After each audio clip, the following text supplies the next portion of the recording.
Good afternoon, friends. I'm going to now talk very briefly about a book by U R Ananthamurthy.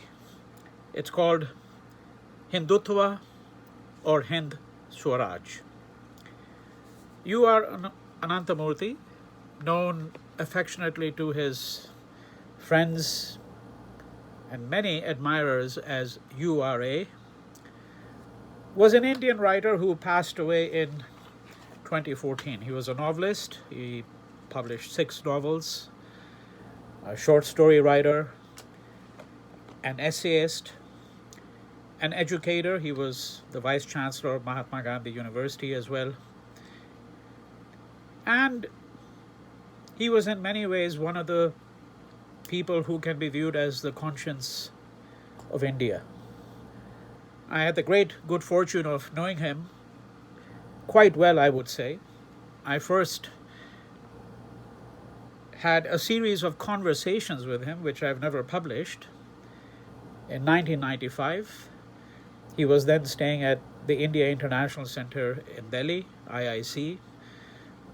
And over 3 afternoons, we spent about 7.5 hours in conversation, which I then recorded, with the intention of producing a book of conversations with 4 Indian intellectuals. Ananthamurthy was one of them, but I never did get around to finishing that book.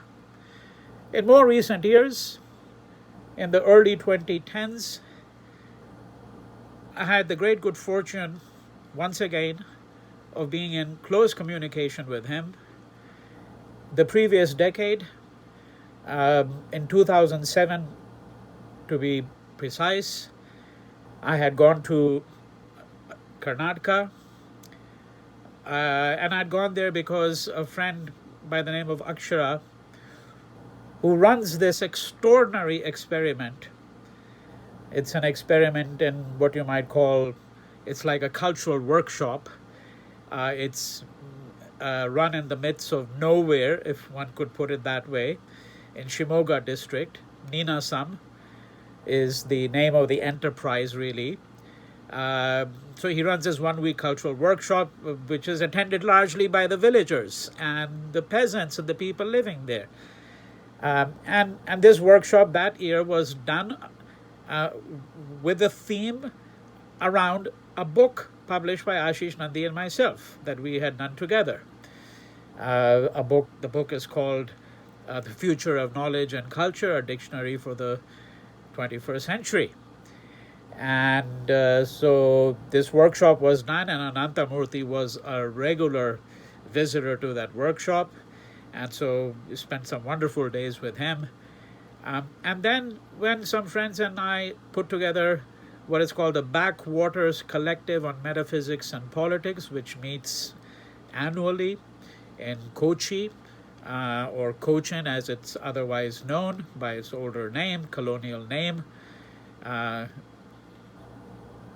This workshop has not met in the last couple of years, the Backwaters Collective on Metaphysics and Politics, owing to the coronavirus. But we did meet regularly every year from 2010 onwards, and Ananthamurthy graced us with his presence on 2 of those occasions before he passed away in 2014. So that was another occasion where we had long conversations. But let me get to the subject matter of this book. I think the title is itself suggestive of its subject matter. And it needs to be said at once that you need not be conversant in Indian culture or Indian politics or Indian history, or be necessarily invested heavily in the future of India to really appreciate this book, although its subject matter will certainly be of far greater importance to those who are worried about the future of India, the direction the country is taking, and what is the stark choice present before us. That choice being reflected and embodied in the title of this book, Hindutva or Hind Swaraj, not Hindutva and Hind Swaraj. And it is also useful to say that ordinarily it is Hindutva or Hinduism, Hindutva versus Hinduism, because that paradigm makes clear that the choice is between those who advocate for Hinduism, believe themselves to be Hindus, but at the same time disown Hindutva, Hindu nationalism. Right? I think those who are advocates of Hindu nationalism, including most of those who are present in the government that we have, and the tens of millions of followers that they have, the acolytes that they have, for them there is no such distinction. That Hindutva is in fact the genuine form of Hinduism from their standpoint. The fact that Ananthamurthy casts this choice between Hindutva or Hind Swaraj also suggests to us that he wishes to go beyond the question of the future of India, even though he may not really talk about that directly, because it is really the question of the future of humanity that we have to think about. And perhaps nowhere is this future more in peril in some ways, or more sharply drawn, than it is in India. Now, for those of you who are not conversant in Indian culture, it is necessary to say the following: that the word Hindutva, literally, which would be the essence of being Hindu, or if you think of the translation I've already offered, that in the colloquial sense it's understood as Hindu nationalism, right? That this term is most closely associated with Vinayak Savarkar, who wrote a book called The Essentials of Hindutva between 1921 and 22, while he was in jail, a prisoner of the British. Hind Swaraj is the title of a book, a manifesto by Mohandas Karamchand Gandhi, of course known to the world as Mahatma Gandhi. A book written in Gujarati, published in 1909, banned. The Gujarati edition was banned by the British at once. And Hind Swaraj, or Indian Home Rule, which is its subtitle, so to speak, would appear to be about, therefore, Indian self-determination, an argument for self-determination. But it is in fact a manifesto for our times, no matter where we are. And we don't have to have any association with India whatsoever, because it's really a book about a number of different things. It's a book about, for example, what is the nature of a civilizational ethos as opposed to what we might call the nation state. Right? What makes the two different? It is a book about ethics in politics. It's a book about what is the nature of, fundamental nature of change. What is the fundamental problem of modern industrial civilization? Is the future of humanity compatible with a modern industrial civilization? Right? What are the perils of the anthropocentric view, where we place man at the center of the universe? Right? It is about all of these things. It's a critique of many strands of Western civilization, not all of them. It's an argument that freedom is indivisible, that one group of people cannot be free if others are unfree. And we have to read this ecumenically, that if there are countries that are vastly, quote, overdeveloped, that is in the material sense, and there are countries that are vastly underdeveloped, there will be tension in the world. There will be, that we have to think in a planetary sense, not just universal sense. That, in fact, can have its own perils, because the West was claiming to advance a universal civilization. Right? It was claiming that the idea of freedom as it had developed in the West, the idea of the individual as it had developed in the West, that these were our universal civilization, to quote a phrase from V.S. Naipaul in a lecture he gave called Our Universal Civilization. The problem now is not simply one of universal civilization, and on whose universals this civilization will be predicated. The problem is now one of a planetary civilization and a planetary view that we will need to have. And I say that Hind Swaraj was already anticipating much of this. This little book, which was really ignored, condemned, forgotten, which even, as Ananthamurthy points out, Gandhi's own, quote, anointed disciple in some ways, right? Even Nehru had virtually no understanding of this book, and he is going to make a claim, Ananthamurthy, which is how I'm going to refer to him rather than as URA, Ananthamurthy, about the similarities in some ways between Nehru and Savarkar, which is going to be very uncomfortable for those who very staunchly repudiate everything that Savarkar stands for and believe that Nehru was, in fact, completely antithetical to Savarkar's way of thinking. Ananthamurthy wants to suggest that that is not really the case. Right? But there is a very arresting exchange that he cites, where Gandhi writes to Nehru. This is page 79 of the book. And this is what Gandhi says in a letter that he writes to Nehru in 1945. Quote, "You are going to be the leader of independent India, but you don't seem to have read my Hind Swaraj," end quote. Nehru's affectionate and respectful reply was, quote, "I read it long ago. I do not agree with your views. India's villages are hellholes of superstition." A view, of course, that Ambedkar had as well. Right? But that is an important part of the argument, but let us just go back to the beginning and rehearse what the contours of this particular book are. So it's written in Kannada. It's translated by Kirti Ramchandra and Vivek Shanbag. Vivek Shanbag is himself a novelist, whom also I've had the pleasure of inviting to the Backwaters Collective meetings.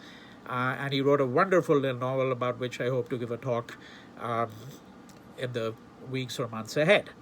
The book is published in 2016, so it's posthumously published. And one of the blurbs at the back of the book is by Ashish Nandi.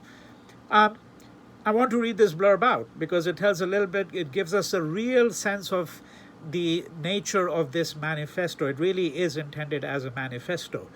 Ananthamurthy's last sort of will and testament, and a statement on the human condition and the nature of the world today and the choices that lie in front of us, right? So Nandi says, Hindutva or Hind Swaraj hides in it Ananthamurthy's personal credo and testimony. For others living in these turbulent times in India, it is something more. A marvelous posthumous gift and a guide for the confused, apathetic, increasingly amoral middle classes. Fittingly, the author's prose too rises to the occasion. It acquires an elegance and biblical simplicity that could have come only from a person who knew he was writing his last book. The question is, are we prepared to accept it as a marvelous posthumous gift to us? And once again, just to remind you that Ananthamurthy died in August 2014. The book is published in 2016. Right?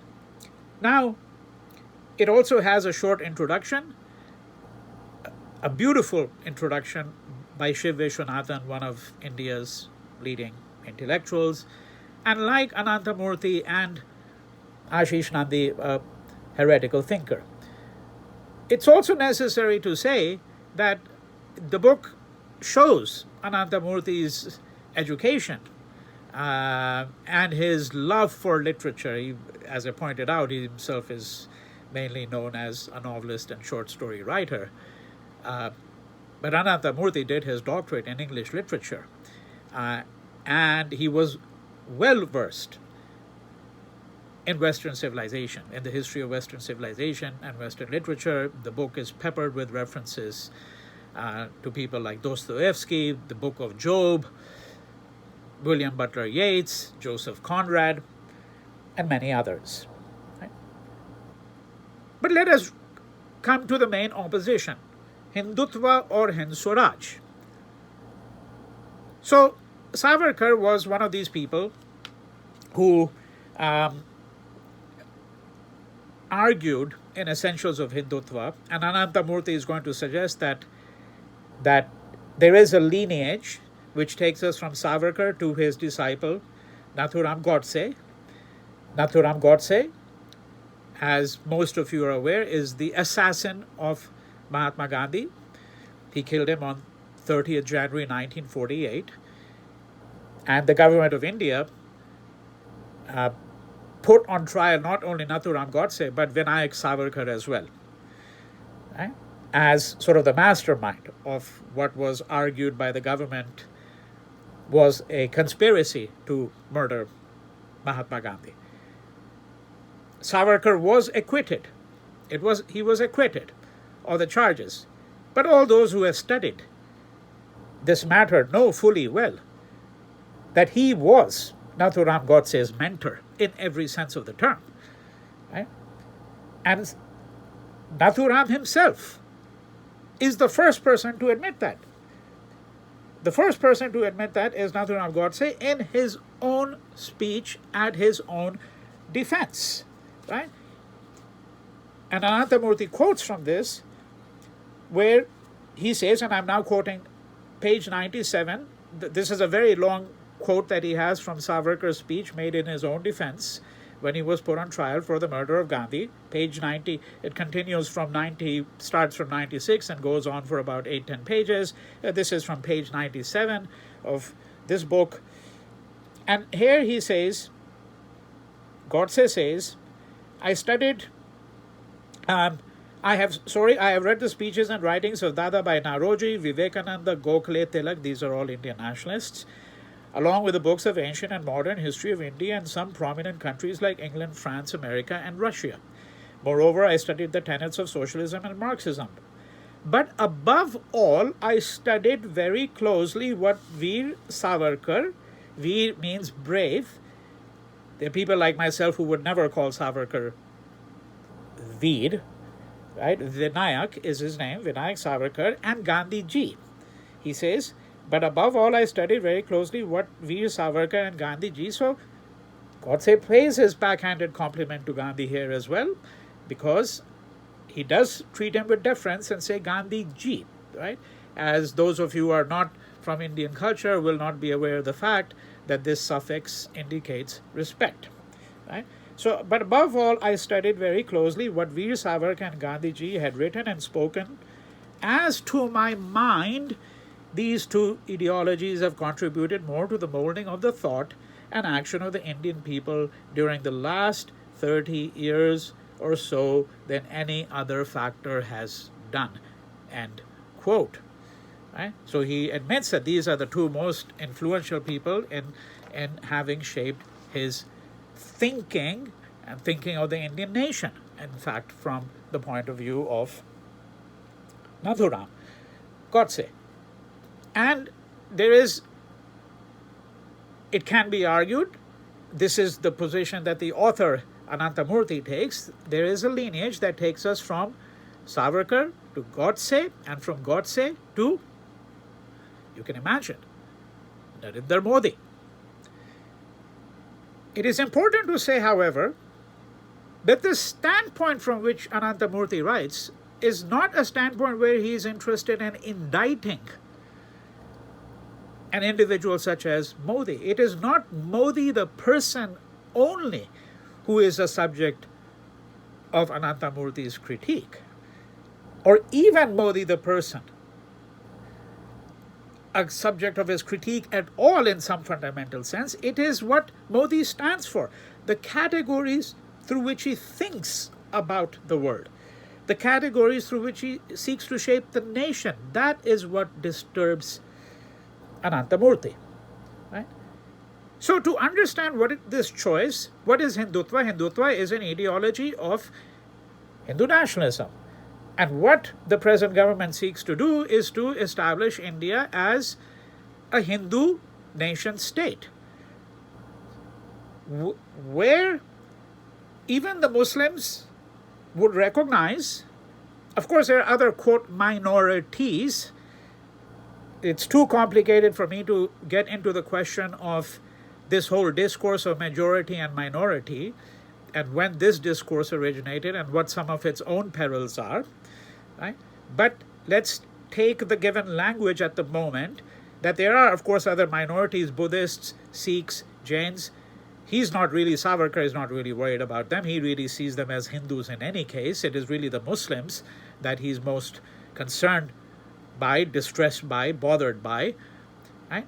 And in a Hindu nation state, his view is going to be that, in fact, the Muslims can, in fact, stay there, but they have to stay there at the pleasure of the Hindus. That is, that they have to stay there under terms set by the Hindus, to whom Aryavarta, the land of the Aryas, belongs. Right? This is the Matra Bhumi, the motherland, the punya bhumi. This is where you earn your merit, okay, so to speak. Right? So the argument for Hindutva is essentially an argument for a Hindu nation state. It's an argument for certain forms of xenophobia, practically speaking, right? Who is included and who is excluded. And it's important to keep in mind that people like Savarkar were greatly shaped by some of the worst strands of European thinking, such as social Darwinism, the thinking of people like Herbert Spencer, the view that, well, all of social life is really like a jungle, and it's the strongest animal, the lion in the jungle, that triumphs. I mean, I'm putting it in a very simplistic form, but frankly, much of social Darwinism is not much more sophisticated than that either, although people have tried to put all kinds of spin on it. All right? Hind Swaraj, the book that Gandhi writes, and notice that they're only 12 years apart, the two books. Hind Swaraj 1909, Essentials of Hindutva 1921-22. Hind Swaraj was a tract, a treatise written by Gandhi in 1909 over the course of literally 10 days. He was ambidextrous, so he wrote with both hands. He tells us that his right hand got tired, then he wrote with his left hand. And there are lots of other interesting details, which I will only entertain when I deliver a talk, which I will at some point, on Hind Swaraj, because this is a book that I know exceedingly, exceedingly well. And it's certainly deserving of not one book talk, but many. A short work. But Hind Swaraj is a work that was attacked and critiqued by many, partly because it seemed like the work of a lunatic. There are chapters there where Gandhi offers a critique of railways, of modern medicine, of lawyers, and the modern legal system. And remember that Gandhi himself, at least there, you could say he knew what he was talking about. He was credentialed in law. That's what he had gone to England to study, law.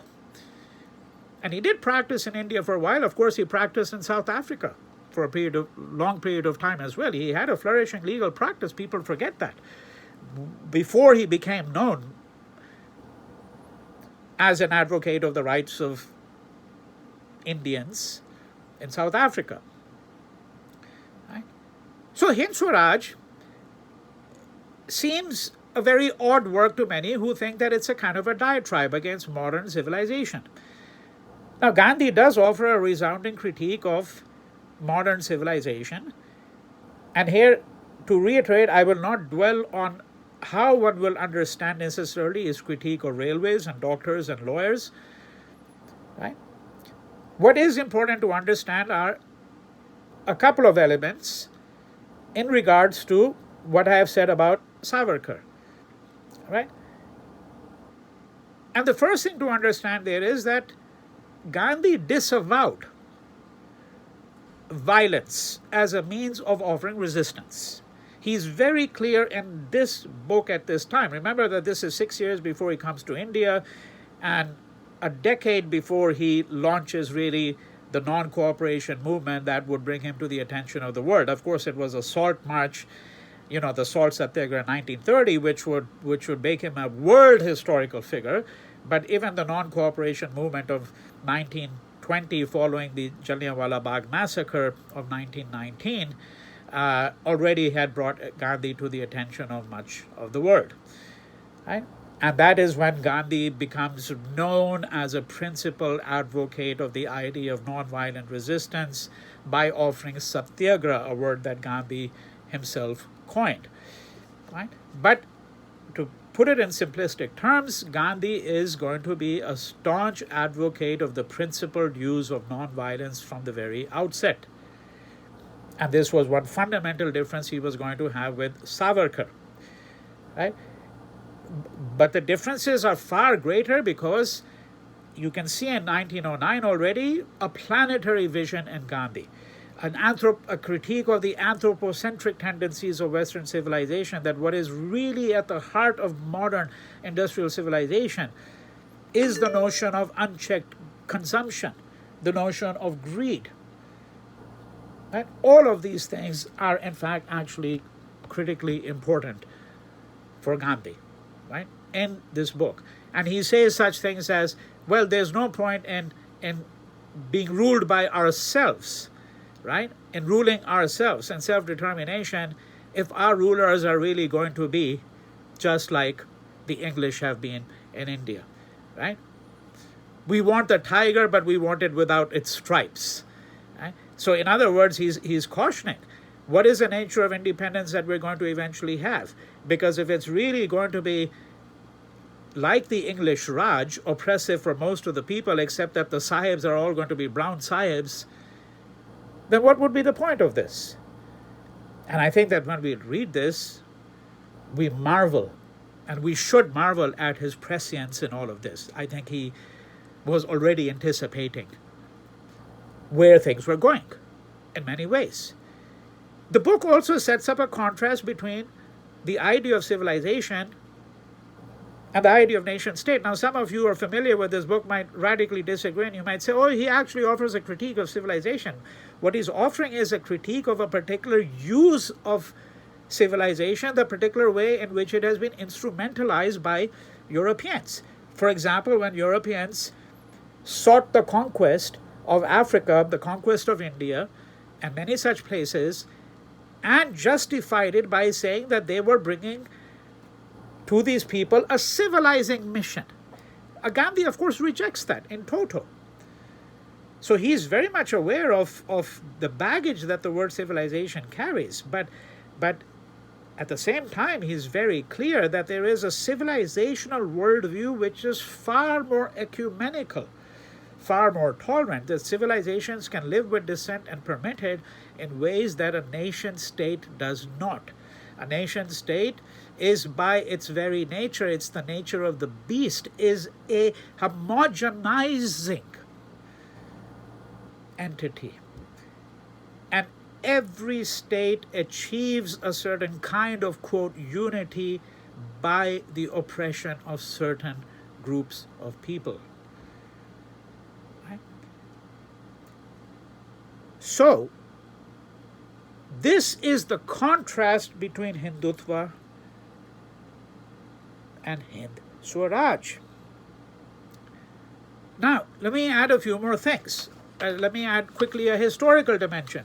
Because as Ananthamurthy shows in this beautiful, delightful book, and it's only about 125 pages, one of the things that he shows here, relying upon the work of other scholars as well, of course, is that there was the there was, if we may put it this way, there's a history of a contact between Gandhi and Savarkar, which predates this engagement that you find in these two books, as it were, right? Okay, and he rehearses this history very briefly in chapter 5 of this book, a chapter beginning on page 44. I have pointed out before that Gandhi was educated in London. And then, of course, there were times when he went to London, even from South Africa. This was in connection with the campaign to secure rights for Indians, right? So in 1906, Ananthamurthy writes, when Gandhi went to London, he stayed with a man called Krishna Verma. Krishna Verma was a person who used to edit a magazine called The Indian Sociologist. This magazine was a great proponent of the ideas of Herbert Spencer. Herbert Spencer is someone whom I've already described, the social Darwinist. One of Spencer's quotations used to adorn many of the pages of this journal. It used to be actually, I think, on the cover, if I recall correctly, of the magazine. And this is what Herbert Spencer had written. Resistance to aggression is not simply justifiable but imperative. Non-resistance hurts both altruism and egoism. And by non-resistance, he meant also non-violence. That is certainly how Savarkar is going to read people like Herbert Spencer. Right? So this is Krishna Verma, that Gandhi had already interacted with this man, Krishna Verma, who edited The Indian Sociologist, and Savarkar was his friend. Savarkar also used to visit London. The 1913 October issue of the Indian Socialist denounced Gandhi's principles of ahimsa, right? Principles of nonviolence, on the grounds that they create a fear of the moral, political, and social ideals within us. While Krishna Verma was very good at bringing together expatriate Indian revolutionaries, Savarkar was the brain behind the movement, right? Just as Savarkar was, in some ways, the brain behind, you might say, the conspiracy to murder Gandhi. Again, a complicated subject, because I think Nathuram Godse was determined to carry out that assassination in any case, for a number of reasons. Savarkar wrote, by the way, in Marathi, and Gandhi in Gujarati, so both languages of Western India, derived, of course, from Sanskrit, right? And the other thing that helps us understand this a little bit is the discussion that took place around the acts of violent, the act, I should say, in the singular, the one singular act that we're thinking of violence carried out by Madan Lal Dhingra. Madan Lal Dhingra was an engineering student. He lived from 1883 to 1909. He was a staunch follower of Savarkar, and he carried out an assassination of an English official, Sir William Curzon. This is really at Savarkar's encouragement. This is how he literally interpreted Savarkar's teachings. And so, Gandhi was a person who took a very different view of this act, which was being celebrated as an act of Indian patriotism, because Dhingra had, after all, assassinated an English official who was viewed as very oppressive. Right? And it is around these kinds of things that there were disagreements that were already developing between Savarkar and Gandhi. All right? So now, the other aspect, having mentioned this historical background, the other aspect that therefore is important to understand, because a good portion of the book is also about the present. It's about the worldview associated with Modi and his followers, the worldview associated with modern day Hindu nationalism, and with the manner in which the agenda of development has created havoc in India. An agenda that the present government seems sworn to carry out, right? So a good portion of the book is really about this. It's about the incapability of Hindu nationalism to understand nature, and this is very, very odd and surprising in view of the fact that Hindu texts from the very beginning have been very sensitive to the idea of what is nature and how does man live in harmony with nature, right? But what Ananthamurthy wants to argue is that when you see the present worldview in India and the kind of acolytes that Modi has, he's saying it shows us the gravity of the problem before us. Because this worldview, the worldview of Savarkar as it came down to Godse, Gandhi's assassin, and as it then came down to Modi, is a worldview that is predatory, xenophobic, predatory, exclusive. The very opposite of everything that Gandhi stood for. What I think adds subtlety to the argument, and something that I think should be a source of discomfort to Indian liberals who have much too quickly embraced Nehru as the very opposite of Modi, is that he suggests, Ananthamurthy suggests, that in some ways Sardar Patel, Vallabhbhai Patel, and Jawaharlal Nehru were, quote, the siblings of Savarkar, because they too paid their homage to the idea of the nation state. That is one reason why Nehru, when he writes to Gandhi and says, "Oh, I really have disagreed with your views in Hind Swaraj," right? And what Ananthamurthy argues is that all of these people, Savarkar, Nehru, Patel, of course Modi, needless to say, they all suffer from what he calls the Napoleonism of nation building, imagining themselves as Napoleons. Right?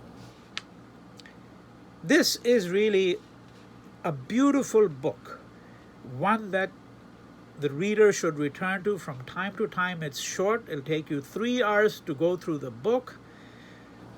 It is a work of considerable reflection, distills ideas that Ananthamurthy worked with, that he had the courage to write about, right? And when Ananthamurthy says on page 35, "It seems to me that the Gandhi era has come to an end. Savarkar has triumphed." It seems to me that when he says something like that, we must pause and think about what are the implications of such a view, right? So Gandhi belonged to such an ecumenical worldview that I think his critics have little idea of, very little idea of. And I will finally conclude with really something that Ananthamurthy talks about. He talks about Savarkar's conception of the, how should I put it, the conception of civilization, the idea of the nation state, all of that, right?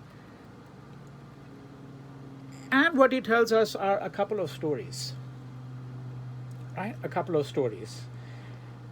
And the first story that he tells us is the story which comes from, let me see if I can find the page. So this is page 75, okay? A foreigner came to Ramana Maharishi. I was actually trying to find, while I'm talking to the dates for Ramana Maharishi, it's not really that important, but I was also trying to find actually, because it occurred to me that I had read a more elaborate account of this anecdote some time ago. I was trying to quickly find it, but nonetheless, we can ignore that. Okay, so foreigner went to Ramana Maharishi and said, I have come to be converted to Hinduism. This is my punya bhumi. Okay, so punya, as I mentioned the word before. Punya is the land from which you earn merit, literally, actually, holy land. Okay, this is my holy land. I've come to be converted to Hinduism. This is my punya bhumi. A term, by the way, that Savarkar uses all the time. Ramana Maharishi, Ananthamurthy tells us, replied, quote, is it right to say that in the whole world, all of which is God's creation, there are only some punya bhumis? Right? He's also telling the foreigner, you have your own punya bhumi. You don't have to come all the way to India to find your punya bhumi. Right? This is to actually say that such and such place is punya bhumi, is to limit God. Is to limit God. This is why the Upanishads have these passages time and again where someone says, let me define God. God is this or God is that. And then the answer is neti, not this, not that. The minute you say God is actually beautiful, is just, you are also limiting God. Right? This was Ramana Maharishi's answer. But this is also the answer that Gandhi would have given. And therefore I conclude this discussion from a passage from Ananthamurthy's book on page 76, where he says, quote, Kashi is a punya bhumi for all. Those of you who are not Indian will not recognize that Kashi is another word for Banaras, as it's known colloquially, or Varanasi, right? The city between Varuna, the Ghat Varuna, and Asi, right? Kashi is the city of light. The city of light. That's the other term by which Hindus know the city. And it is believed by many Hindus that Kashi is a place you want to go and die. Right? It's the punya bhumi, as he says, for all. When Gandhi returned from Africa and went there on a pilgrimage, he found the city unbearably filthy. How is it possible to call this a punya bhumi? He asks. He sets up his ashram in the sweltering hot town of Wardha in central India. In 1940, when St. Paul's Cathedral in London was bombed, Gandhi writes that he felt as if the bomb had fallen on Kashi. Thus, the concept of punya bhumi is not confined to one country, it could be any place. While Savarkar, the rationalist, fervently praises the supporters of Hindutva, the religious Gandhi offers a liberating text to all humanity in his Hind Swaraj, end quote.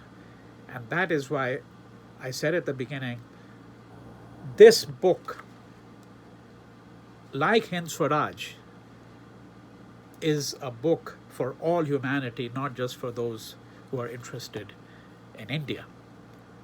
Thank you.